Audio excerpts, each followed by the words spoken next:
আশা করি সবাই খুব ভালো আছে। আজকে আমরা স্টার্ট করব প্রাসের গতি। প্রাসের গতিটা ভেক্টরের অ্যাপ্লিকেশন হিসেবে ভাবতে পারো।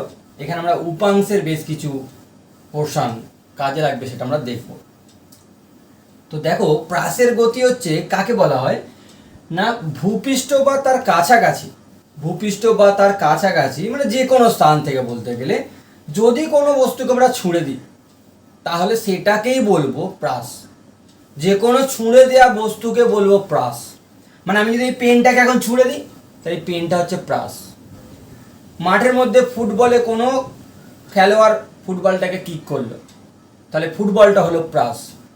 ক্রিকেট বলকে কেউ ছুঁড়ে দিল তাহলে ক্রিকেট বলটা হলো প্রাস।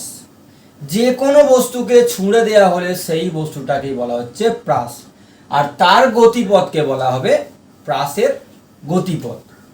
নর্মালি যদি কোনো বস্তুকে ওপর দিকে ছুঁড়ি তাহলে আমরা জানি কেমনভাবে যায়, যে ওপর দিকে উঠবে, আবার একটা জায়গায় গিয়ে থামবে, আবার নেমে আসবে। এখন যদি একে আমি বাঁকাভাবে ছুঁড়ি আমরা জানি বস্তুটা এইভাবে যাবে। যদি ফুটবলে কিক করা হয় বা ক্রিকেট বলকে ছড়া হয় এইভাবে যাবে। এই যে প্রাসের গতিপথ, এই গতিপথ কিন্তু দ্বিমাত্রিক গতিপথ। দ্বিমাত্রিক গতি মানে এখানে 2D মোশন। আমরা এর আগের চ্যাপ্টারে পড়েছি ওয়ান ডাইমেনশনাল মোশন বা একমাত্রিক গতি। সেখানে প্রত্যেকটা বস্তু শুধু সোজা যেত, মানে একদিকেই যেত বলতে গেলে। একমাত্রিক গতি মানে একদিকে যেত। এখন এই বস্তুটার গতি ভালো করে লক্ষ্য করো, এই বস্তুটার গতি দ্বিমাত্রিক। দ্বিমাত্রিক কেন বলছি, এই বস্তুর যে কোনো অবস্থানকে ব্যাখ্যা করতে গেলে, বোঝাতে গেলে আমায় দুটো নাম্বার বলতে হবে, একটা এই দিকের নাম্বার এক্স, একটা অপর দিকের নাম্বার ওয়াই। তাই এটাকে বলা হচ্ছে দ্বিমাত্রিক গতি। তো আমরা কিন্তু দ্বিমাত্রিক গতির কোনো ফর্মুলা বা কোনো চ্যাপ্টার আলাদা করে পড়িনি। দ্বিমাত্রিক গতি সরাসরি কিছু করবো না, আমরা দ্বিমাত্রিক গতিকে দুটো মাত্রায় ভেঙে নেব। দ্বিমাত্রিক গতিকে দুটো একমাত্রার গতি হিসাবে আমরা আলোচনা করব। ধরো ফুটবলে আমি কিক করলাম বা ক্রিকেট বল ছুঁড়ে দিলাম, তাহলে বলটা এইভাবে উড়ে উড়ে গিয়ে এখানে পড়বে।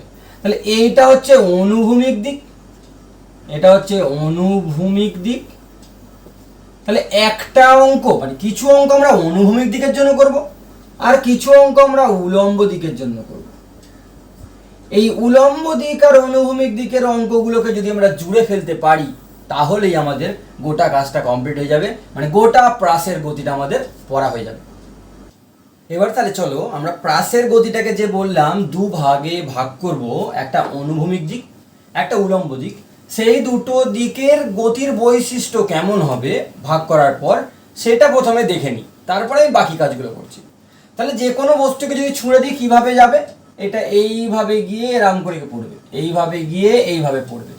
তাহলে আমি একটা বস্তুকে এখানে ছুঁড়ে দিলাম, এইদিকে ধরে নাও সেটাকে আমি ছুঁড়েছি ইউ গতিবেগে, ইউ বেগে ছুঁড়েছি।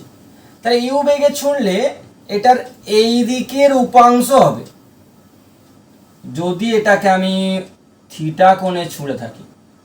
তাহলে কি বলছি, আমি মনে করি একটি বস্তুকে যে কোনো বস্তুকে, বলে যে ফুটবল, বর্ষা, ডিসকাস, যে কোনো বডিকে ছুঁড়ে দিতে হবে। বস্তুকে ইউ বেগে অনুভূমিকের সাথে, মানে আমি যদি এই পেনটাকে এখন ছুঁড়ি, এই টেবিলটার সঙ্গে যদি ছুঁড়ে থাকি তাহলে এখন এই কোণটা হচ্ছে সেই টেবিলটা হচ্ছে অনুভূমিক, তার সঙ্গে এই কোণে ছুঁড়েছি। এই পেনটা এইভাবে কিরমভাবে পড়বো, বর্ষা ছড়ার মতো এইভাবে গিয়ে এই পড়লো। অনুভূমিকের সাথে থিটা কোণে ছোঁড়া হলো। তাহলে থিটা কোণে ছুঁড়লে এর গতি হবে কিরকম, এর গতিটা হবে এইরকম গিয়ে এইভাবে পড়বে, এই গতিটা এইখান দিয়ে গিয়ে এইখানে পড়বে। তো আমি তো এই 2 ডাইমেনশন মানে দ্বিমাত্রিক গতির কোনো অঙ্ক করতে পারবো না, আমাদের কাছে সেই রকম কোনো টুলস বা সেই রকম কোনো ফর্মুলা নেই। আমরা যেটা করবো এটাকে দুটো মাত্রায় ভাঙবো। তাহলে এক্স এক্স বা অনুভূমিক দিকের উপাংশ হবে এইটা, কোনটা, এতটা। শুরুতে অনুভূমিক দিকের উপাংশ সেটা হচ্ছে ইউ কস থিটা। আমরা জানি কোণের সঙ্গে লেগে থাকা উপাংশ হয় ইউ কস থিটা। এটা ইউ হলে এটা ইউ কস থিটা। অথবা তুমি ত্রিভুজ থেকে বার করে দাও না, ভূমিটা কত হবে? অতিভুজ যদি ইউ হয় তাহলে ভূমিটা কত হবে? You cos theta. আর এই দিকের উপাংশ হবে, এই দিকের উপাংশ সেটা হবে ইউ সাইন থিটা। ভালো করে বোঝো, ইউটা নিয়ে আমি কাজ করতে পারবো না, ইউকে দুটো দিকে ভাগ করে নিলাম, ইউকে বাড়ি পাঠিয়ে দেবো। উপাংশ মানে কি? একজনকে দুভাগে ভেঙে দেবো। না, একজন যা কাজ করতো একে ধরে যদি আমরা ক্যালকুলেশন করতে পারতাম, এ আমায় যে জায়গায় পৌঁছে দেবে, এরা দুজন মিলে আমায় সেম জায়গায় পৌঁছে দেবে, তবেই তো উপাংশ। উপাংশের ডেফিনেশনে কি লেখা ছিল মনে করে দেখো। তাহলে উপর দিকে ইউ সাইন থিটা আর এই অনুভূমিক দিকে ইউ কস থিটা। অতএব ইউ এর দুটি উপাংশ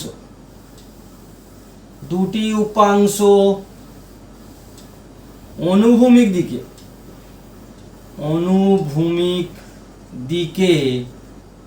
ইউ কস থিটা,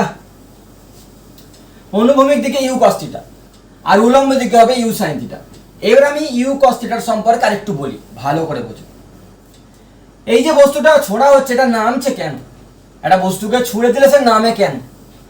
যে কোনো বডিকে ছুঁড়ে দিলে সে নামে ডিউ টু গ্র্যাভিটি, তাই না? পৃথিবী টানছে বলে নামছে। তো যখন ইউ কস থিটা এইদিকে যাচ্ছে, মানে পৃথিবীর একটা বল রয়েছে, বস্তুটার ওপর পৃথিবীর একটা বল রয়েছে নিচের দিকে, তাই ওটা নিচের দিকে নেমেছে। ইউ কস থিটা, এই যে গতিবেগটা, যেটা অনুভূমিক দিকের গতিবেগ, এই গতিবেগটা কিন্তু ধ্রুবক হবে। কেন ধ্রুবক হবে? গতিবেগ কখন পাল্টে? কোনো বস্তুর বেগ কমবে বা বাড়বে কখন? যদি বাইরে থেকে বল প্রয়োগ করা হয়। তুমি বলবে যে বল তো স্যার প্রয়োগ হয়েছে, বলটা কোন দিকে প্রয়োগ হয়েছে? গতিবেগটা এই দিকে, বল প্রয়োগ হয়েছে এমজি এই দিকে। এই দিকের বল কোনোদিন এই গতিবেগ বাড়াতে কমাতে পারে না। একে যদি এই দিকে ঠেলা হয় তাহলে গতিবেগ বাড়বে, বা এই দিকে ঠেলা হয় তাহলে এই গতিবেগটা যেটা ইউ কস থিটা এটা কমবে। কি বলছি? এর দিকে যদি বল প্রয়োগ করা হয় তাহলে ওর বেগটা বাড়তো, উল্টো দিকে বল প্রয়োগ করলে বেগটা কমতো। 90 ডিগ্রি দিকে যদি কোনো বল প্রয়োগ করে, সেই বল ওর ওপর কোনো এফেক্ট ফেলতে পারবে না। ভালো করে বুঝে রাখো। এই বরাবর কোনো ফোর্স নেই। যদি কোনো দিকে কোনো ফোর্স না থাকে, তাহলে নিউটনের সূত্র কি বলছে? যে ওই দিকের বেগের কোনো পরিবর্তন হবে না। বাইরে থেকে বল প্রয়োগ না হলে ওই দিকে বস্তুর বেগ সারা জীবন ধ্রুবক থাকবে। তার মানে ইউ কস থিটা, যেটা অনুভূমিক দিকের বেগ, ইউ এ দুটি উপাংশ, এক নম্বর অনুভূমিক দিকে ইউ কস থিটা, যা সর্বদা ধ্রুবক থাকবে, কারণ ওর ওপর কোনো ওই দিকে কোনো ফোর্স নেই। কারণ ওই দিকে কোনো বল নেই। ভালো করে বোঝো, বল থাকলে তবেই বেগ বাড়ে বা বেগ কমে। আর 2 নম্বর, ইউ উলম্ব দিকে, 2 নম্বর হচ্ছে উলম্ব দিকে ইউ সাইন থিটা, যেটা কিন্তু ধীরে ধীরে কমবে আবার বাড়বে। ওপর দিকের বেগ কমে যাবে, কোনো বস্তুকে ওপর দিকে ছুড়ে দিলে এর বেগ কিন্তু কমছে আবার বাড়ছে, ধীরে ধীরে গিয়ে থামে আবার বাড়ে, নিচের দিকে নামে। তাহলে ইউ সাইন থিটা কিন্তু প্রথমে কমবে, পরে আবার বাড়বে, নিচে পড়বে। ইউ সাইন থিটা উলম্ব দিকে, এটি পরিবর্তনশীল। সঙ্গে আরো কথা বলে রাখি, প্রথমে কমবে ও পরে বাড়বে। তাই তো নাকি? যে কোনো বস্তুকে ছুঁড়লে কি হয়? কোনো বস্তুকে ছুঁড়লে যখন এই বস্তুটা উঠলো, এক মুহূর্তে গিয়ে থামে, তারপরে আবার নামে।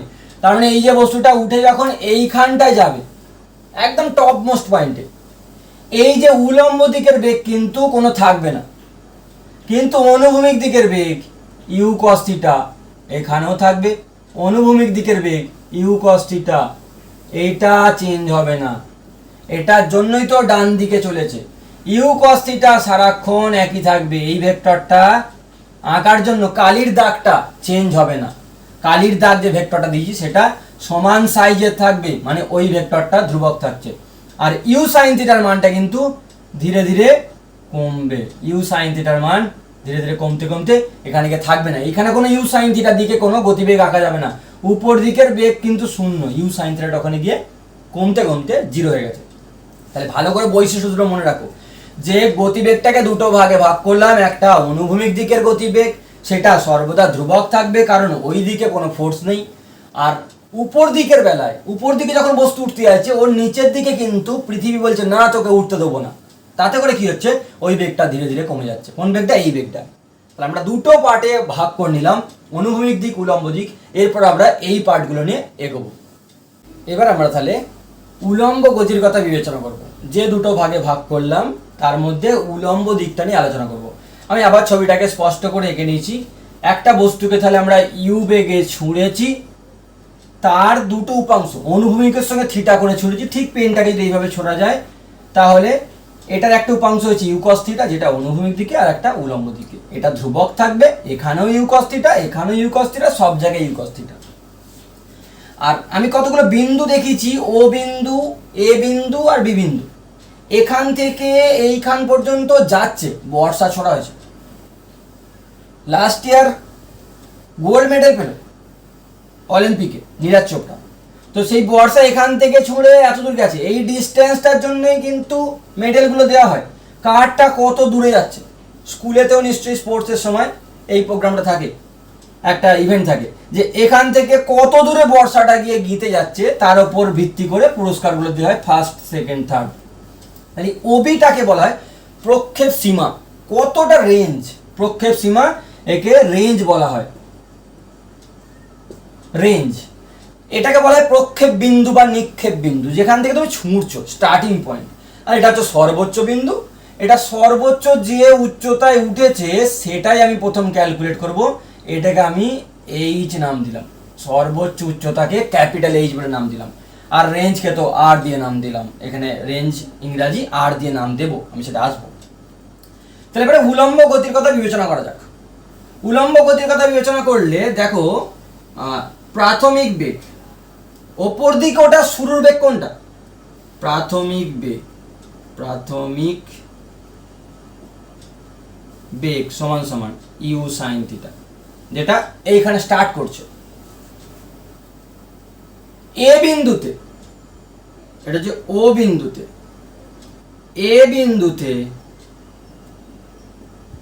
বেগ মানে ও থেকে এ যাত্রা পথ, আমি এইটুকুনি আলোচনা করছি, সেটা হয়ে যাচ্ছে শূন্য। কেন শূন্য?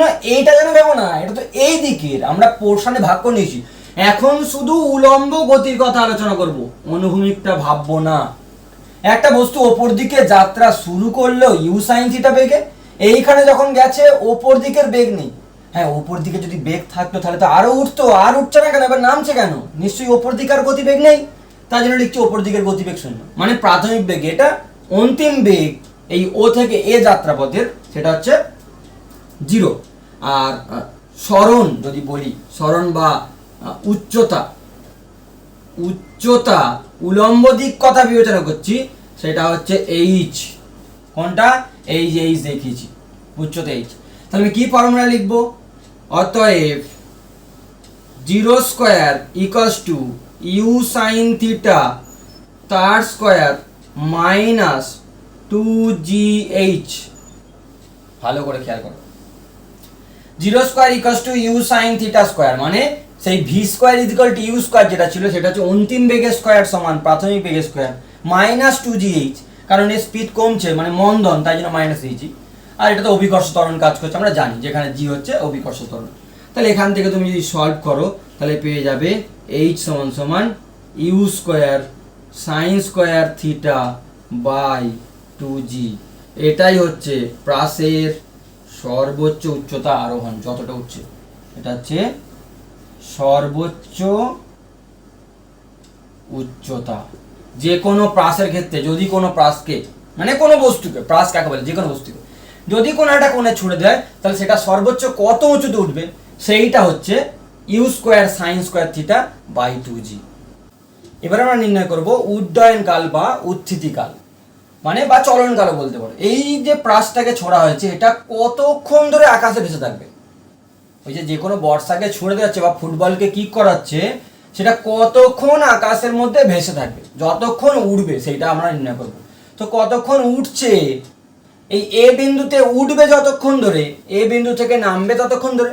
আমরা জানি যে কোনো বস্তু ওঠে যতক্ষণ ধরে, নামে ততক্ষণ ধরে। যদি 5 সেকেন্ড ধরে ওঠে তাহলে 5 সেকেন্ড ধরে নামবে, যদি বায়ুর বাধা টাধা বাদ দেওয়া হয়। এখানে আমি সেগুলো ধরছি না।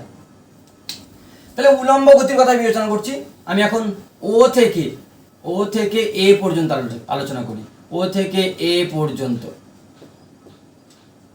যদি আলোচনা করি তাহলে সেই একই গল্প, প্রাথমিক বেগ সমান ইউ সাইন থিটা, যেটা নিয়ে ওপর দিকে যাত্রা শুরু করলো ইউ কস থিটা ভাবলে হবে না, এখন আমি তো উলম্ব দিক নিয়ে আলোচনা করছি। ইউ সাইন থিটা, অন্তিম বেগ বা এ বিন্দুতে বেগ সমান সমান 0 যদি সময়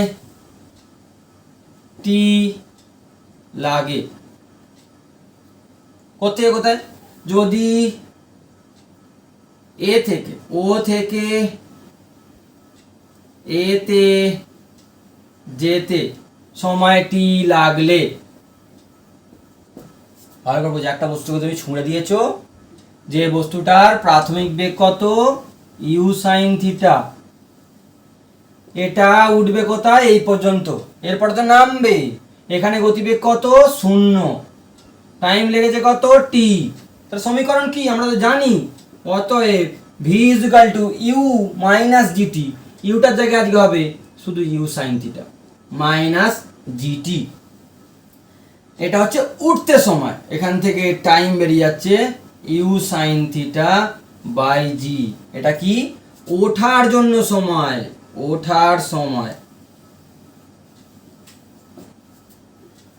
নামার সময় কত হবে? এটাই হবে নামার সময়, নামতেও সেম সময় লাগে। অতএব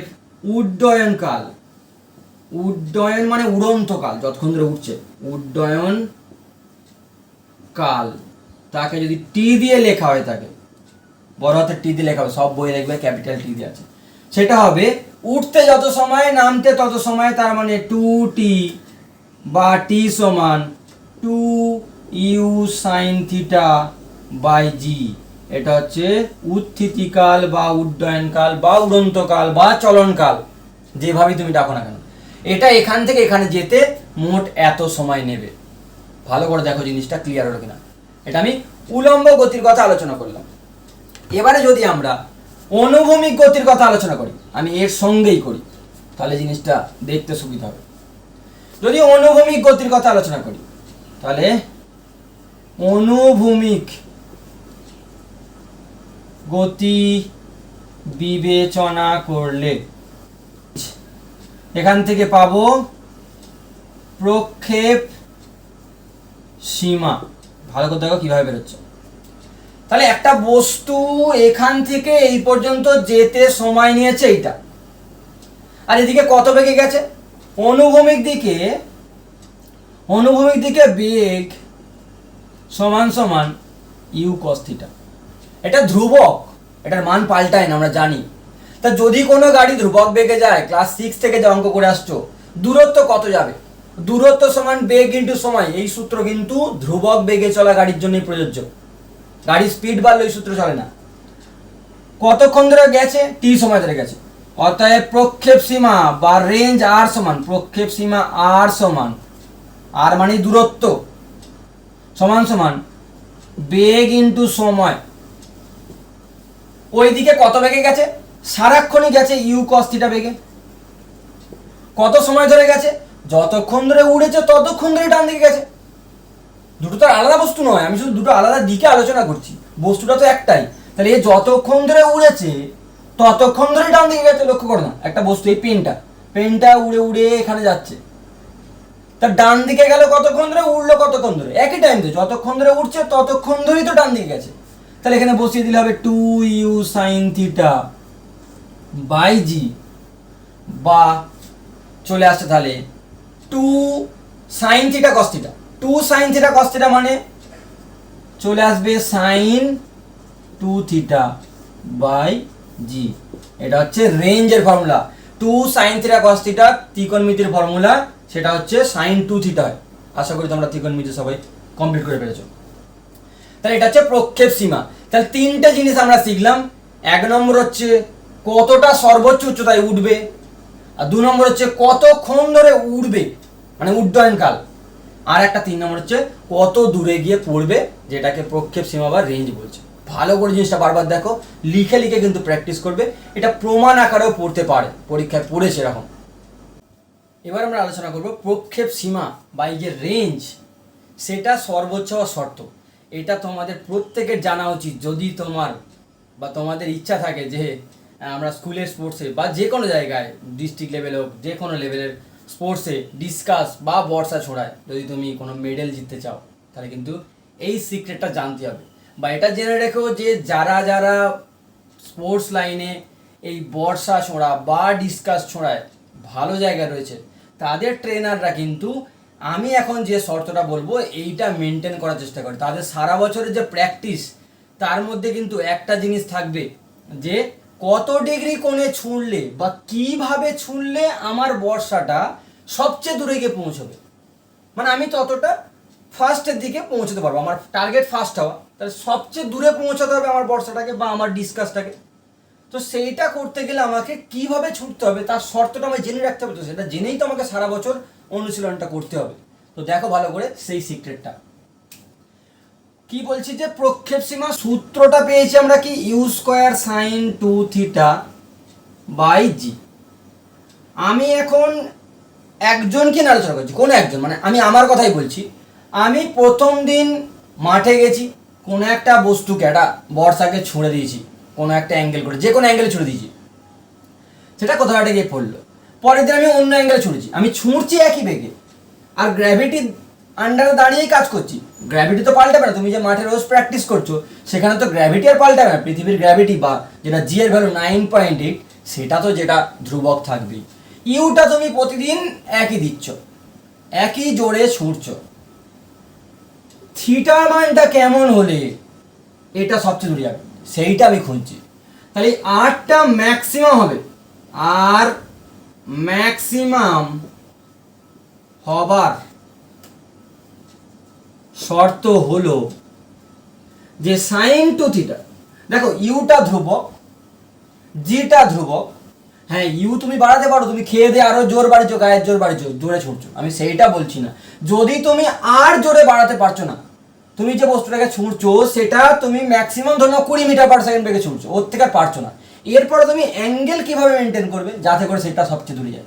বাকি চলে না, তুমি 5 জন মিলে মনে করো মাঠে প্র্যাকটিস করছো, 5 জনই একই বেগে ছুটছে, তাহলে কারটা দূরে গিয়ে পড়বে সেইটা কিন্তু ঠিক হবে কে কত অ্যাঙ্গেলে ছুঁড়েছে তার উপর। কোনটা খুব ইম্পর্টেন্ট, কত কোণে ছুঁড়ছো। তাহলে সাইন 2 থিটা সর্বোচ্চ হলেই এই পুরো ভ্যালুটা কিন্তু সর্বোচ্চ হবে। তাহলে সাইন 2 থিটার ভ্যালু সবচেয়ে বড় কত হবে, সাইনের ভ্যালু সবচেয়ে বড় হয় 1। তাহলে sine 2 theta equals to sine 90 degree, তাহলে 2 থিটা ইকুয়ালস টু 90 ডিগ্রি বা থিটা ইকুয়ালস টু 45 ডিগ্রি। এটাই সেই টপ সিক্রেট, যদিও সবাই জানে আমি টপ সিক্রেট বলছি বটে। যে কোনো বস্তুকে তুমি যদি সবচেয়ে দূরে পাঠাতে চাও, তাহলে তুমি সেটাকে 45 ডিগ্রি কোণ করে ছুঁড়ে দাও, সেটা সবচেয়ে দূরে গিয়ে পড়বে। তুমি অন্য যে কোনো অ্যাঙ্গেলে ছুঁড়ে দেখতে পারো। একটা বস্তুকে তুমি, একটা বলকে তুমি সোজা উপর দিকে ছুঁড়ে দাও, মনে করো কেউ বলছে না আমি অ্যাঙ্গেল বাড়িয়ে দেবো অনেক দূরে যাবে, মোটেও না। কেউ যদি কোনো বস্তুকে অনুভূমিকের সঙ্গে 90 ডিগ্রি করে ছুঁড়ে দেয়, তাহলে সেটা এসে তার মাথাতেই পড়বে। কোনো বস্তুকে যদি সোজা উপর দিকে ছুঁড়ে দিই, আমি যদি এই পেনটাকে উপর দিকে ছুঁড়ে দিই, আমার মাথায় এসে পড়বে তো, তাহলে দূরে কোথায় গেল, আমার যেখান থেকে ছোঁড়া হলো সেখানেই পড়লো, তাহলে একটুও গেল না। অ্যাঙ্গেল করলে তবে যাবে, 90 ডিগ্রি করলে সোজা ওখানেই পড়বে। তো যাই হোক, তাহলে এটা সোজা ম্যাক্সিমাম দূরত্বে যাওয়ার শর্ত হলো তোমাকে বস্তুগুলোকে, সেটা বর্ষা হোক বা ডিসকাস হোক, যাকেই ছোঁড়ো না কেন, সেটাকে সবসময় 45 ডিগ্রি করে ছুটতে হবে। এর পরের বার থেকে যদি কখনো স্পোর্টসে নামো, তাহলে এটা অবশ্যই খেয়াল রেখে নামবে। চেষ্টা করবে যে কী করে 45 ডিগ্রি মেনটেন করা যায়। ওটাই আমি বলছিলাম যে ট্রেনারগুলো ওদেরকে নিশ্চয়ই এই ট্রেনটা করার চেষ্টা করে, এই ট্রেনিংটা সারা বছর ধরে দেয় যে 45 ডিগ্রি অ্যাঙ্গেলটা কি করে আনা যায় অ্যাকুরেসি। যার অ্যাঙ্গেলটা, যার যে 45 ডিগ্রি অ্যাঙ্গেলে ছুটতে পারবে তার বর্ষায় কিন্তু সবচেয়ে দূরে যাবে, সেই হবে ফার্স্ট। এবার এখান থেকে একটা কোয়েশ্চেন করা যাক, যেটা এইচএসে কিন্তু পড়েছে এর আগে। বলছে ভূমির সঙ্গে 60 ডিগ্রি কোণে 20 মিটার/সেকেন্ড বেগে একটি বস্তুকে প্রক্ষেপ করা হলো, মানে ছোঁড়া হলো। তাহলে কত সময় পর সেটা ভূমি স্পর্শ করবে, মানে উড্ডয়নকাল কতক্ষণ ধরে সেটা উড়েছে বার করতে হবে, সর্বোচ্চ কত উচ্চতায় উঠবে, আর সেটা নিক্ষেপ বিন্দু থেকে আমি যেখান থেকে ছুঁড়লাম কত দূরে গিয়ে, যেমন বর্ষা এখান থেকে ছোড়া হলো এখানে গিয়ে গিতে গেল, তাহলে এই ডিস্টেন্সটা বার করতে হবে যে কত দূরে ভূমি স্পর্শ করবে। তাহলে আঁকা যদি আঁকি আমি, তাহলে এরকম হবে দেখতে, যে একটা বস্তুকে ছুঁড়ে দিলে এইখান থেকে এখানে গিয়ে পড়লো, মানে তোমার এটা হচ্ছে নিক্ষেপ বিন্দু, এটা হচ্ছে শেষ বিন্দু যেখানে গিয়ে স্পর্শ করছে, এইটা বার করতে হবে, মানে রেঞ্জ জিজ্ঞেস করেছে। সর্বোচ্চ উচ্চতা, সবচেয়ে উঁচুতে কোথায় উঠেছে এই বস্তুটা, এতটা উঁচুতে উঠতে পেরেছে, এটা হচ্ছে এইচ, এইটা জিজ্ঞাসা করেছে। আর কতক্ষণ ধরে উড়েছে, মানে উড্ডয়নকাল, সেটা জিজ্ঞাসা করেছে। তো তুমি যদি দেখো বস্তুটাকে ছোঁড়া হয়েছে ইউ বেগে, মানে 20 মিটার/সেকেন্ড বেগে, 20 মিটার/সেকেন্ড, আজকে ইউ হচ্ছে 20 মিটার/সেকেন্ড, থিটা কোণে ছোঁড়া হয়েছে। তাহলে উপাংশ ভেঙে তুমি আগের মতো যেমন প্রমাণটা করেছো উলম্ব দিক অনুভূমিক দিকের কথা বিবেচনা করে করতে পারো। তবে আমি ফর্মুলা ইউজ করছি, আমাদের ফর্মুলাগুলো মুখস্থ আছে, তো সেখান থেকেই করছি। তাহলে দিয়ে দিয়েছে ইউ সমান 20 মিটার/সেকেন্ড। অনুভূমিকের সঙ্গেই কোনটা বলেছে একটু খেয়াল রাখবে, তুমি পরীক্ষায় গেছো, কোনটা বলেছে উলম্বের সঙ্গে 30 ডিগ্রি, সেটা ফর্মুলা ইউজ করলে হবে না। আমরা ফর্মুলাগুলো বানিয়েছি অনুভূমিকের সঙ্গে কোণ দিয়ে। তাহলে তোমাকে উলম্বের সঙ্গে বললেও তোমাকে যেটা জানতে হবে অনুভূমিকের সঙ্গে কোণ কত, সেটা জানলে তবে তুমি আমাদের ফর্মুলাগুলো ইউজ করতে পারবে, কারণ আমরা অনুভূমিকের সঙ্গে কোণ ধরেই প্রমাণ করেছি। থিটা বলেছে 60 ডিগ্রি অনুভূমিকের সঙ্গে, তাহলে আমাদের ফর্মুলা চলবে। আর বাকি সব বার করতে হবে, টাইম বার করতে হবে। তো প্রথমে চলে আসি টাইম। টাইমের ফর্মুলা আমি জানি, মোট উড়ন্তকাল বা উড্ডয়নকাল 2u sin theta, 2u sin theta by g. G এর ভ্যালু তুমি এখানে 10 ধর নাও, জি এর ভ্যালু 10 মিটার/সেকেন্ড স্কোয়ার ধরে নাও কাজের সুবিধার জন্য, বা দেখবে অঙ্কগুলো সাপ্লাই থাকে যে 10 ধরেই তুমি অঙ্কটা করো। তাহলে মান বসার আসবে 2 × 20 × sin 60, sin 60 ডিগ্রি বসার এটা হবে √3/2, আর নিচে থাকছে জি এর ভ্যালু 10, 0 0 কাটলো, 2 2 কাটলো, তাহলে আনসার হলো 2√3 সেকেন্ড। তাহলে উড্ডয়নকাল বা কতক্ষণ পর ভূমি স্পর্শ করবে এখান থেকে এখানে নামতে কত টাইম লাগবে, সেটা হচ্ছে 2√3 সেকেন্ড। 2 নম্বর কোয়েশ্চেন বলেছে সর্বোচ্চ কত উচ্চতা উঠবে। সর্বোচ্চ উচ্চতার ফর্মুলা কি মনে করো, এগুলো মুখস্থ রাখতে হবে, তবে তুমি তাড়াতাড়ি আনসার করতে পারবে। সেটার ফর্মুলা হচ্ছে u square sine square theta by 2g। তাহলে u square sine square theta, u মানে 20 স্কোয়ার, সাইন স্কোয়ার থিটা মানে √3/2 তার স্কোয়ার, ডিভাইড বাই 2 × g হচ্ছে 10। যদি এটা আমরা হিসেব করি তাহলে পাবো এটা হচ্ছে 400 × 3 ডিভাইড বাই 2 × 10 × এই √3/2, এই বাই 2টার যদি স্কোয়ার হয় তাহলে 4, 4 দিয়ে এটা কাটলো, 4 দিয়ে কাটলে এখানে 10, এটা দিয়ে কাটলে 5, তাহলে হয়ে যাচ্ছে 3 5 15 মিটার। তাহলে বস্তুটা সর্বোচ্চ 15 মিটার উচ্চতায় উঠবে। আর রেঞ্জ কত হবে 3 নম্বর কোশ্চেন, সেটা হচ্ছে রেঞ্জের সূত্র হচ্ছে u square sine 2 theta by g. তাহলে এখানে যদি বসাই আমরা ইউ স্কোয়ারের জায়গায় 20 square into sine 2 theta 2 × 60 degree by 10, মানে চলে আসছে 400 ইন্টু সাইন 120 ডিগ্রি। সাইন 120 ডিগ্রির ভ্যালু কত হবে, সাইন 120 ডিগ্রির ভ্যালু আমরা জানি, সেটা হবে √3/2, সাইন 120 ডিগ্রি হবে √3/2। তাহলে সেটা চলে আসছে যে ডিভাইড বাই 10 কাটাকুটি করলে তোমার চলে আসছে 2 দিয়ে এটা কাটলে 20, তার মানে 20 √3 মিটার। তাহলে 20√3 মিটার ডিস্টেন্সে গিয়ে ওটা ভূমিটা স্পর্শ করবে। দেখো ভালো করে জিনিসটা বোঝা গেল কিনা। পরের কোশ্চেনটা দেখো, এখানে বলছে অনুভূমিকের সঙ্গে 30 ডিগ্রি কোণে এবং 60 ডিগ্রি কোণে একটা বস্তুকে দুবার ছোড়া হয়েছে। মানে একবার তাকে 30 ডিগ্রি করে ছুড়বো, একবার 60 ডিগ্রি করে ছুড়বো। আমি সেই জিনিসটাই বলতে চাইছি যে অ্যাঙ্গেল বাড়ালেই যে দূরে পড়বে এটা নয়। অ্যাঙ্গেল যদি 90 ডিগ্রি করে দাও, সোজা বস্তু ছুড়ে দাও, তাহলে এসে তোমার মাথাতেই পড়বে। সেটাই বোঝানোর জন্য জিনিসটা আবার দিচ্ছি যে দুবার তাহলে নিক্ষেপ করলে দুবারের প্রক্ষেপ সীমার অনুপাত কত হবে সেটা নির্ণয় করতে হবে। তাহলে বস্তু দুটোকে একবার ছোড়া হচ্ছে 30 ডিগ্রি কোণে, আর একবার ছোড়া হবে 60 ডিগ্রি কোণে একই বেগে। তাহলে আনসারটা করা যাক। তাহলে প্রথমবারে বেগ তো সেম, প্রথমবারে অ্যাঙ্গেল হচ্ছে 30 ডিগ্রি আর পরের বারের কোণ হচ্ছে 60 ডিগ্রি। দুবারই বলে দিচ্ছি একই বেগে ছোড়া হয়েছে। তাহলে রেঞ্জ, প্রথমবারের রেঞ্জ হবে, পরীক্ষায় বললে লিখে লিখে করবে, সেটা হবে রেঞ্জের সূত্র হচ্ছে ইউ স্কোয়ার সাইন 2θ1/g করলে u square sine 2 into 30 degree divide by g, g থাক, কোনো ভ্যালু বসানোর দরকার নেই, করলে চলে আসবে u square into sine 60 degree মানে √3/2 সামনে জি। এটা গেল প্রথমবারের রেঞ্জ। এটাকে সাজিয়ে গুছিয়ে লিখলে √3/2 ইউ স্কোয়ার বাই জি, এটা হচ্ছে প্রথমবারের রেঞ্জ। সেকেন্ড বারের রেঞ্জটা নিয়ে আলোচনা করা যাক। সেখানে হবে ইউ স্কোয়ার, একই বেগে ছোড়া হয়েছে, শুধু অ্যাঙ্গেল চেঞ্জ করছে। তুমি মনে করো মাঠে প্র্যাকটিস করছো, তোমার মনে হচ্ছে আজকে আমি 30 ডিগ্রি কোণে বর্ষাটা ছুঁড়েছি, অত দূর গেছে, তাহলে চলো পরের দিন আমি 60 ডিগ্রি করে ছুঁড়ে দেবো, বোধহয় আমি অনেক দূরে পাঠিয়ে দেবো। মোটেও না, ভুলটা ভেঙে যাবে। দেখো u square sine 2 into 60 degree divide by g, u square by g into sine 60 into 2 করলে সাইন 120। সাইন 120 ভ্যালুও ভালো করে লক্ষ্য করে দেখো, ত্রিকোণমিতি অনুযায়ী এটাই হয়, মানে √3/2 ইউ স্কোয়ার বাই জি হচ্ছে। অর্থাৎ এদের অনুপাত R1:R2 = 1:1, মানে দুটো ক্ষেত্রেই বস্তুটা একই দূরে পড়বে। ভালো করে বোঝো, এই জিনিসটাই বলছিলাম। 45 ডিগ্রিতে সবচেয়ে দূরে যাবে, তার থেকে কমে ছুঁড়লেও কাছে যাবে, তার থেকে বেশি কোণে ছুঁড়লেও কাছে যাবে। 45-এ ছুঁড়লে সবচেয়ে দূরে যাবে। আর এখানে এমন সিচুয়েশন হয়েছে 30 ডিগ্রিতে ছুঁড়তে যেখানে গিয়ে পড়েছে, 60 ডিগ্রিতে ছুঁড়তে সেখানে গিয়েই পড়ছে। দুটো ক্ষেত্রেই বস্তুটা একই জায়গায় গিয়ে পড়ছে। ভালো করে বোঝো জিনিসটাকে, দেখে রাখো। উচ্চ মাধ্যমিকের ক্লাস 11-এর পরীক্ষা কিন্তু এটা পড়ার মতো, বা জয়েন্টও আসতে পারে যে কোনো লেভেলের পরীক্ষায়।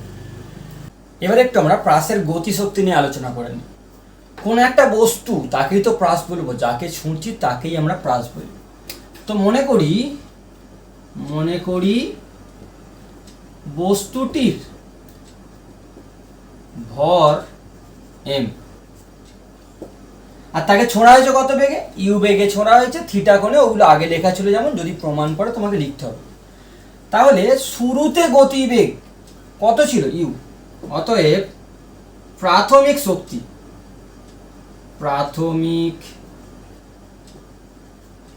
শক্তি ই সমান কত হবে? 12m you square. যে কোনো বস্তুর গতিবেগ যদি ইউ হয় তাহলে তার শক্তি হবে 12m ইউ স্কোয়ার।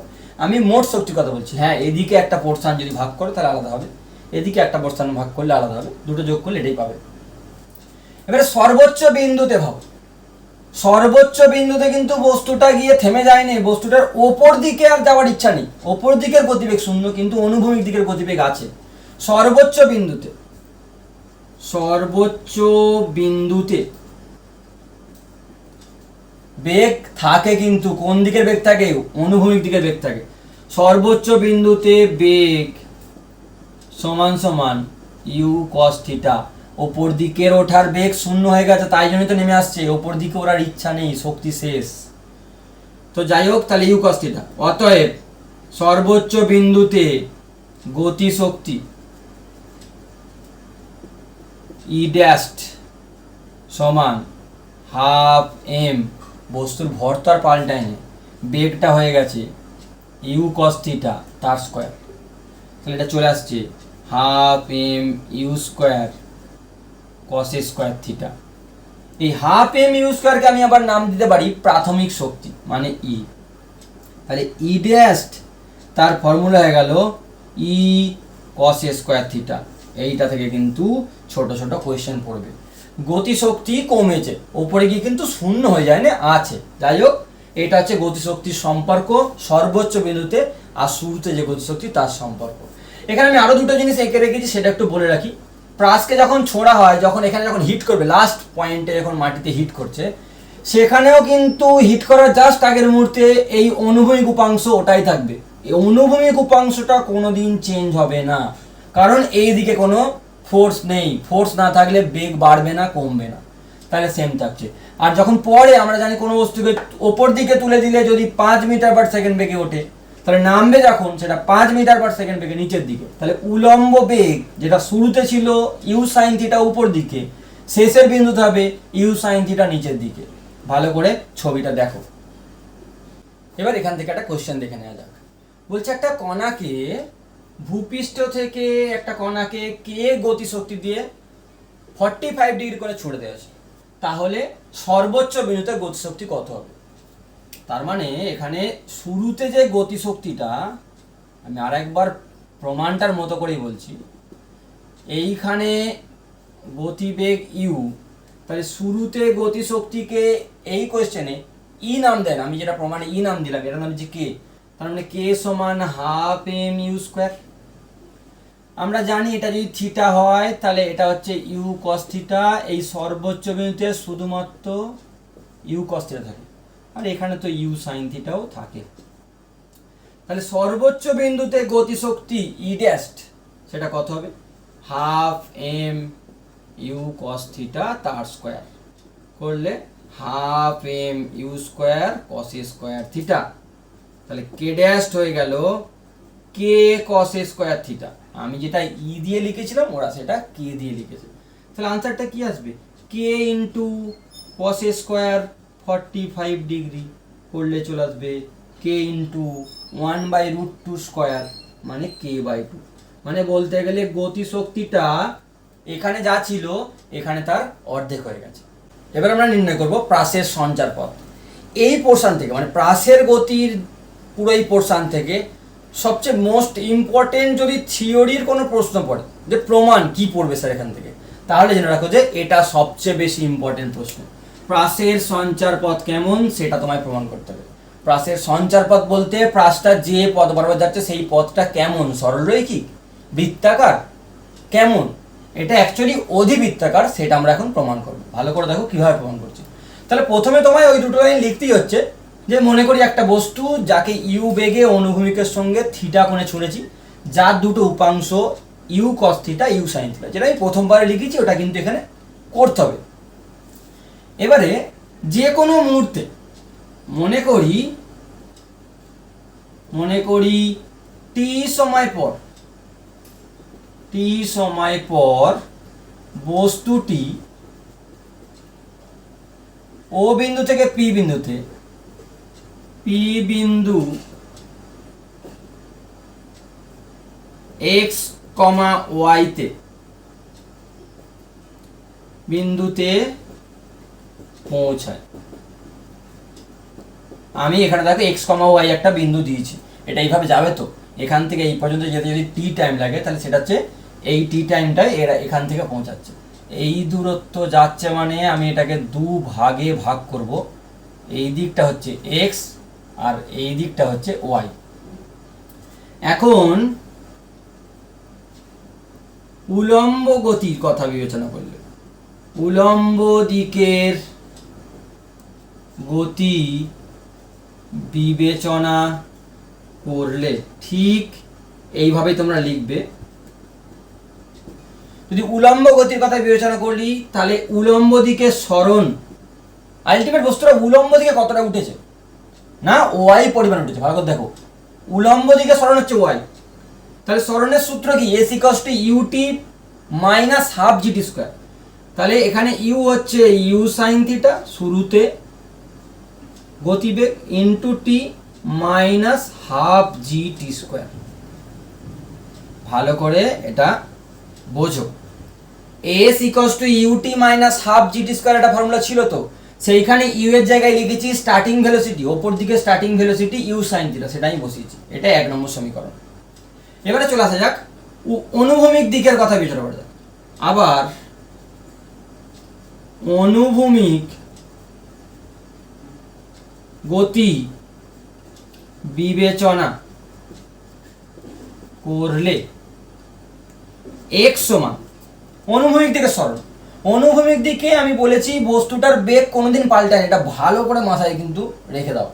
অনুভূমিক দিকের বেগ সারাক্ষণই সেম থাকবে, এখানে ইউ কস থিটা, এখানে ইউ কস থিটা, এখানে ইউ কস থিটা, এখানে ইউ কস থিটা, ওইটার ভ্যালু চেঞ্জ হয় না, কারণ ওই দিকে কোনো ফোর্স নেই। আর উপর দিকের বেগটা কমে যায় কারণ পৃথিবী টানছে, ফোর্সটা আছে। তাহলে x সমান সমান বেগ ইন্টু সরণ হবে, তাহলে u cos theta into time t, তাহলে সরণ হয়ে গেল বেগ ইন্টু সময়, করলে এটা আমরা পেলাম। এটা হচ্ছে আমার 2 নম্বর সমীকরণ। এই দুটো সমীকরণ পাঞ্চ করলে আমরা সঞ্চার পদের সমীকরণ পেয়ে যাবো। তোমরা ম্যাথসে করেছো সঞ্চার পদ বলে একটা চ্যাপ্টার ছিল।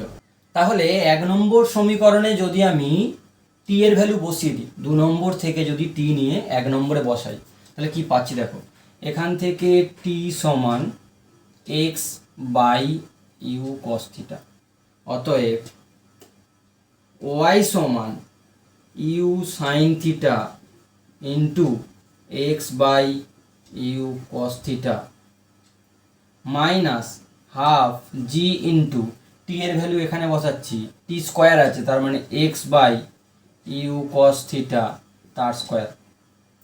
এখান থেকে ইউ ইউ কেটে গেল, তাহলে চলে আসছে ওয়াই সমান x sine theta by cos theta করলে চলে আসবে তোমার ট্যান থিটা মাইনাস হাফ ওপরে জি এক্স স্কোয়ার নিচে u square cos square theta. এইটা হচ্ছে আমার প্রাসের সঞ্চার পথের সমীকরণ। এই সমীকরণটা একটা অধিবৃত্তের সমীকরণ, এটি একটি অধিবৃত্তের সমীকরণ। কি করে বুঝলাম? অধিবৃত্ত হতে গেলে এক্স আর ওয়াই যে দুটো রাশি রয়েছে চলরাশি, এদের একজনের পাওয়ার যদি 1 হয় আর একজনের পাওয়ার যদি 2 হয় কোনো সমীকরণে, ম্যাক্সিমাম একজনের পাওয়ার যদি 1 হয়, এখানে এক্স এর পাওয়ার এখানে 1 2, যাই হোক ম্যাক্সিমামটা ভাববো, এক্স এর পাওয়ার 2 আছে, এখানে ওয়াই এর পাওয়ার 1 আছে, তাহলে এটা একটা অধিবৃত্ত সমীকরণ। সুতরাং প্রাসের গতিপথ, এই যে দেখতে হয়েছে যে জিনিসটা, গতিপথ অধিবৃত্তাকার। প্রমাণটা কিন্তু খুবই ইম্পর্টেন্ট তোমাদের বোর্ড এক্সামের জন্য। প্রাসের সঞ্চারপথ থেকে কি ধরনের কোশ্চেন পড়তে পারে সেটা আমি তোমাদের একটা দেখিয়ে রাখছি। একটা সমীকরণ দিয়ে দেবে, যেমন এখানে দিয়েছে একটা প্রাসের সঞ্চারপথের সমীকরণ ওয়াই সমান √3x মাইনাস 1/5 x স্কোয়ার। প্রাসটির প্রক্ষেপ কোণ আর প্রক্ষেপ বেগ নির্ণয় করতে হবে। এরপরে আরো কোশ্চেন বানাতে পারে, উড্ডয়নকাল কত, সর্বোচ্চ উচ্চতা কত উঠবে, আর রেঞ্জ কত, এই তিনটেও দিতে পারে। আমি দুটো তোমাদের দেখাচ্ছি। তো তার জন্য প্রথমে আমরা জানি যেটা সেটা লিখে রাখছি, যে প্রাসের সাধারণ সমীকরণ সেটা কি হয়? প্রাসের সাধারণ সমীকরণ হয় এক্স ট্যান থিটা, যেখানে থিটা হচ্ছে প্রক্ষেপ কোণ, minus half g x square by u square cos square theta. আর এরা যেটা দিয়েছে সেটাকে আমি প্রদত্ত বলে লিখছি, ওয়াই সমান সমান √3x মাইনাস 1/5 x স্কোয়ার। এইবার তুলনা করা যাক। তুলনা করে কি পাচ্ছি না, ট্যান থিটা হচ্ছে √3, তাহলে থিটা হচ্ছে 60 ডিগ্রি, অর্থাৎ ওই বস্তুটাকে 60 ডিগ্রি কোণে ছোঁড়া হয়েছে, এটা হচ্ছে প্রক্ষেপ কোণ। আর যদি এক্স স্কোয়ারের সহগ তুলনা করি, এটা এক্স এর সহগ তুলনা করেছিলাম, এবারে এক্স স্কোয়ারের যদি সহগ তুলনা করা যায়, এখানে এক্স স্কোয়ারের গায়ের ধারে কে রয়েছে?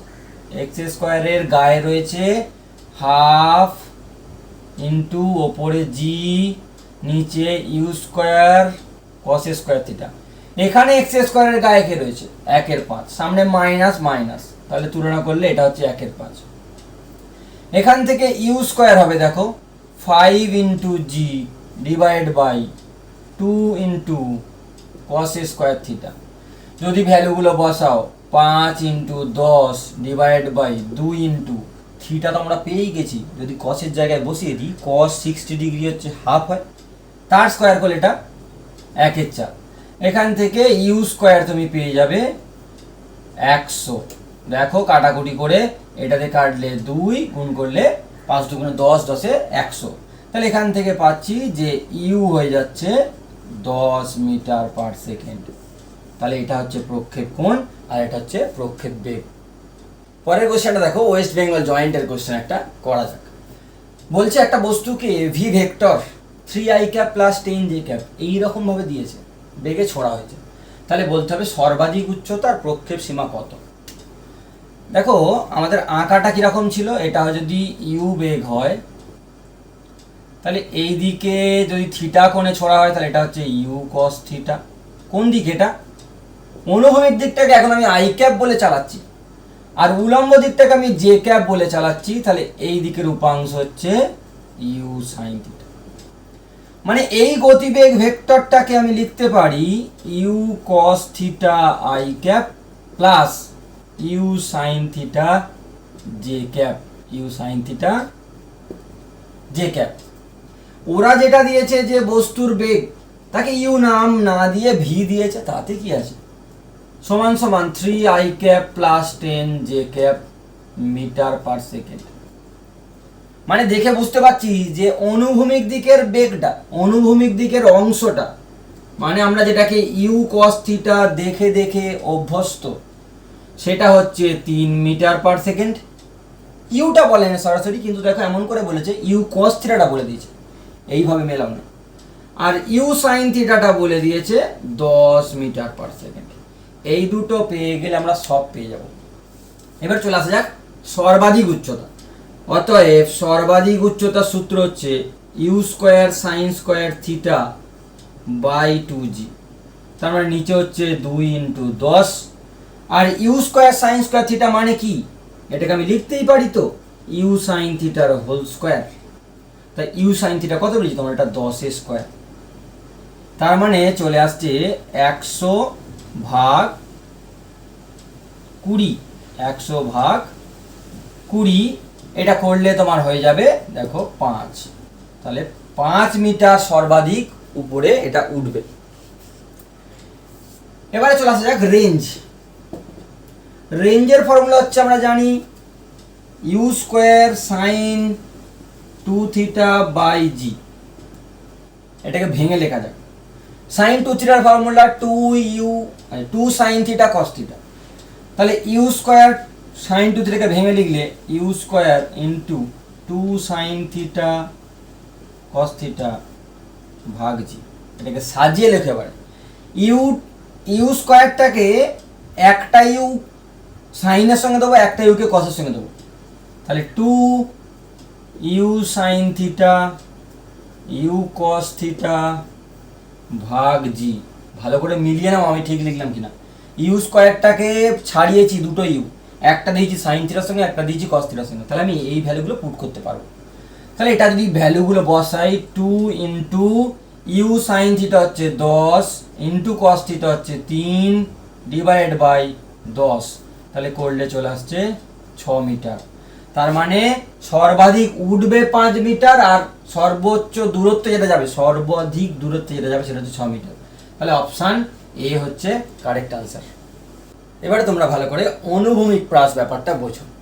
অনুভূমিক প্রাস বলতে কি বোঝায় না, কোনো বস্তুকে কোনো একটা স্থান থেকে যদি অনুভূমিক দিকে ছোঁড়া হয়, প্রাস কাকে বলে বলেছিলাম, যে কোনো দিকে ছুঁড়ে দিলেই হবে। আগেরগুলো যে কোনো অ্যাঙ্গেলে ছুঁড়লে করেছি আমি। আর উলম্ব দিকে ছুঁড়লে কি হয় সেটা তোমরা লাস্ট চ্যাপ্টার মানে আগের চ্যাপ্টারে পড়েছো বলতে গেলে। এখন আমি করব অনুভূমিক দিকে ছুঁড়লে কোনো একটা স্থান থেকে, তার জন্য এই যে 3টে রাশি আমরা বার করেছি, যে সর্বোচ্চ উচ্চতা, যদিও এখানে সর্বোচ্চ উচ্চতা আমরা বার করবো না, এখানে প্রক্ষেপ সীমা আর উড্ডয়ন কালটা আমরা নির্ণয় করব।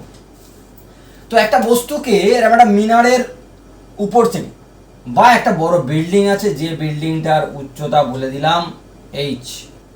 এইচ উচ্চতার একটা বিল্ডিং থেকে একটা বস্তুকে ইউ বেগে ছুড়ে দেওয়া হলো, ওইদিকে ইউ বেগে ছড়া হচ্ছে। তাহলে মনে করি একটি বস্তুকে এইচ উচ্চতা থেকে কেমন করে ছোড়া হচ্ছে? অনুভূমিক প্রাস, অনুভূমিক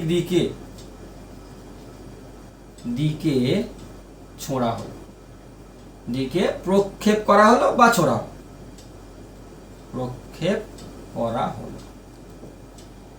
এটার গতি কেমন হবে? এটার গতি আমরা জানি এই রকম হবে, গতি গিয়ে এইভাবে পড়বে, এরকম করে নামবে। তাহলে ভালো করে লক্ষ্য করো, এই বস্তুটার অনুভূমিক দিকের বেগ কত সেটা দিয়ে স্টার্ট করেছি। কত বেগ দিয়ে স্টার্ট করেছি? ইউ বেগে। প্রাথমিক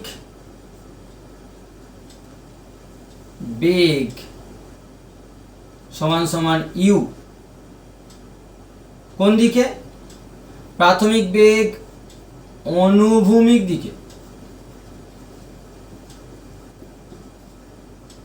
ইউ।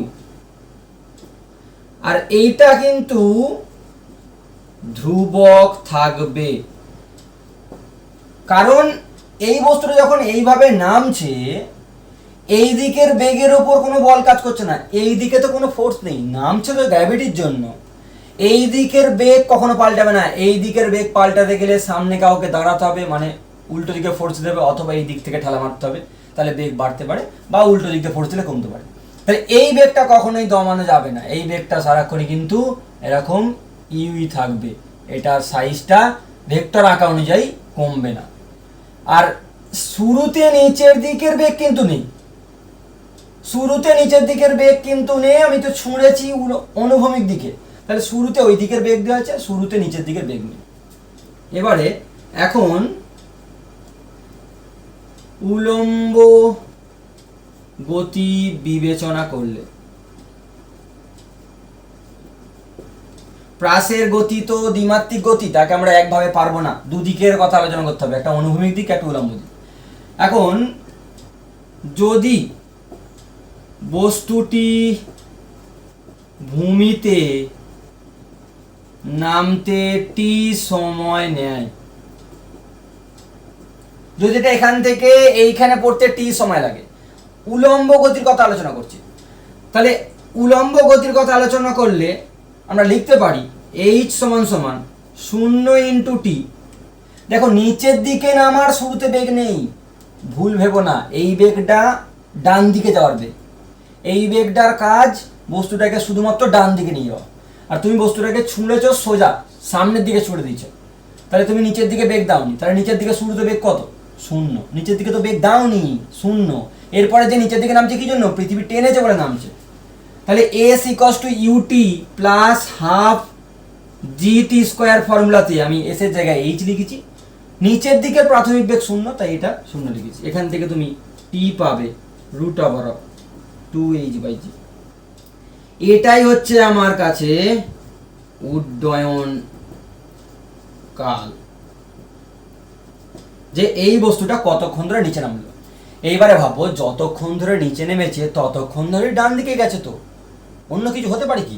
যতক্ষণ ধরে নামছে ততক্ষণ ধরেই ডান দিকে গেছে। তাহলে এইখান থেকে এই পর্যন্ত সরণ, এখান থেকে এই পর্যন্ত সরণ, যেটাকে আমরা রেঞ্জ বলি বা সীমা, সেইটা কত হবে? অতএব প্রক্ষেপ সীমা, সেটা আমরা কি বিবেচনা করব? এখন অনুভূমিক দিকের গতি বিবেচনা করব। অনুভূমিক গতি,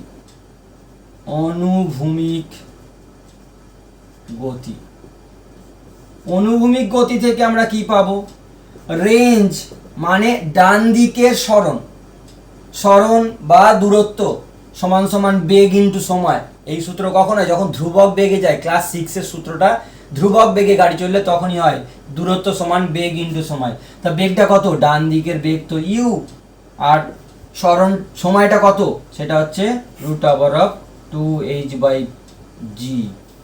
এইটা হচ্ছে অনুভূমিক দিকে কত দূরে গিয়ে এই বস্তুটা পড়বে তার ফর্মুলা। ভালো করে এই জিনিসটা দেখো। এটার প্রমাণ আলাদা করে করবে না, কিন্তু এটার অ্যাপ্লিকেশন তোমাদের অবশ্যই আসার চান্স আছে। এবার অনুভূমিক প্রাসের অ্যাপ্লিকেশনটা তোমরা দেখে নাও। বলছে ভূপৃষ্ঠ থেকে 1960 মিটার উঁচুতে থাকা একটা বিমান 100 মিটার পার সেকেন্ড বেগে যাচ্ছে। একটা বিমান এদিক থেকে এদিকে যাচ্ছে। এই হচ্ছে আমার কাছে ভূপৃষ্ঠ। ভূপৃষ্ঠের যখন এ বিন্দুর ঠিক ওপরে বিমানটা আছে, তখন সেই বিমান থেকে একটা বস্তুকে ছেড়ে দেওয়া হলো। ছুঁড়ে দেওয়া নয়, কিন্তু ছেড়ে দেওয়া। তাহলে কোনো বস্তুকে যদি তুমি গাড়ি থেকে ছেড়ে দাও, তখন বস্তুটার বেগ গাড়ির বেগটাই থাকে। কোনো বস্তুকে যদি তুমি বিমান থেকে ছেড়ে দাও, ফেলে দাও, জাস্ট ছেড়ে দিলে, হাতটা থেকে ফেলে দিলে, তাহলে ওইটার বেগ ওই মুহূর্তে বিমানটার বেগ। তাহলে বস্তুটার বেগ হয়ে গেল 100 মিটার পার সেকেন্ড। বলছে এই বস্তুটা এই এ বিন্দুর ওপরে যখন ছাড়া হলো, সেখান থেকে যেখানে গিয়ে পড়বে সেই বিন্দুর নাম বলছে বি। তাহলে এই এ বিটাই কত, এটা আমায় জিজ্ঞাসা করেছে। এটাই হচ্ছে আমাদের রেঞ্জ, যেটা আমরা জানি অনুভূমিক প্রাসের ক্ষেত্রে হয়। তাহলে অনুভূমিক দিকের বেগ, আবার আমি বুঝিয়ে বুঝিয়ে করছি। অনুভূমিক দিকের বেগ কত? অনুভূমিক বেগ সমান সমান 100 মিটার পার সেকেন্ড। এটা শুধুমাত্র বস্তুটাকে অনুভূমিক দিকে নিয়ে যেতে সাহায্য করবে, নিচের দিকে না। নিচের দিকের বা উলম্ব দিকের, উলম্ব দিকে নিচের পাশে আমি নিচের দিকেও লিখে রাখলাম। প্রাথমিক বেগ, প্রাথমিক বেগ সমান সমান 0। ফেলার সময় কোনো বস্তুকে ফেললে শুরুর মুহূর্তে, ফেলার মুহূর্তে বেগ কত থাকে? আমরা জানি 0 থাকে। এই ধরনের কোয়েশ্চেন প্রচুর তোমরা সেকেন্ড চ্যাপ্টারে করেছো। বেগ 0। আর নামতে নামতে টি সময় লাগলে, হাইট কত বলেছে? 1960 এইচ। অর্থাৎ নামতে টি সময় লাগলে, অর্থাৎ কি লিখতে পারবো আমরা? যে 1960, বা যদি তুমি ফর্মুলা লিখে করতে যাও, এইচ সমান সমান 0 ইন্টু টি, উলম্ব গতির কথা বিবেচনা হচ্ছে, plus half g t square. যদি এখানে তুমি টিটা বার করো, root over of 2h by g, root over of 2 into 1960 divide by 9.8, এটা তুমি ক্যালকুলেটারে চালালে পাবে 20 সেকেন্ড। মানে এটা টোটাল 20 সেকেন্ড ধরে ডান দিকে যাচ্ছে, মানে নিচের দিকে নেমেছে। কতক্ষণ ধরে গেছে? 20 সেকেন্ড ধরে গেছে। অতএব এ বি সমান সমান, ডান দিকে কে নিয়ে গেছে? 100 মিটার পার সেকেন্ড বেগটা। এই বেগটা কোত্থেকে পেয়েছে? আবার বলছি, গাড়ি থেকে বস্তু ফেললে বস্তুটার বেগ গাড়ির বেগটা সমান হয়। কারণ আমরা যখন গাড়িতে করে যাই, গাড়ির বেগ আমার বেগ সমান। তাহলে যখন কোনো বস্তুকে বিমান থেকে ফেলে দেওয়া হলো, স্টার্টিংয়েই গতিবেগ হবে, বিমানটার যা বেগ তাই বেগ। তাহলে সেটা হবে ইউ ইন্টু টি, করলে 100 ইন্টু 20 করলে 2000 মিটার, মানে 2 কিলোমিটার। তার মানে এই বস্তুটা গিয়ে 2 কিলোমিটার দূরে ভূমিতে স্পর্শ করবে। প্রাসের গতি আজকের মতো এতটুকুই। আমি প্রাসের গতির ওপর ভিত্তি করে বেশ কিছু প্রবলেম নিয়ে আরও একটা ক্লাস নিয়ে আসবো তোমাদের সামনে, তো সেটা তোমরা অবশ্যই দেখবে। আপাতত তোমরা আজকে যতটুকু আমি করালাম সেই প্রমাণগুলো ভালো করে প্র্যাকটিস করো, এগুলো বোর্ডে কিন্তু আসবে। আর টেক্সট বুকে যে এমসিকিউ আর এক্সারসাইজের কোশ্চেন আছে সেগুলো তোমরা প্র্যাকটিস করো। আমাকে অবশ্যই কমেন্টে জানাবে যে তোমরা বুঝতে পারছো কিনা। চলো আজকের ক্লাস এতটুকুই, টাটা।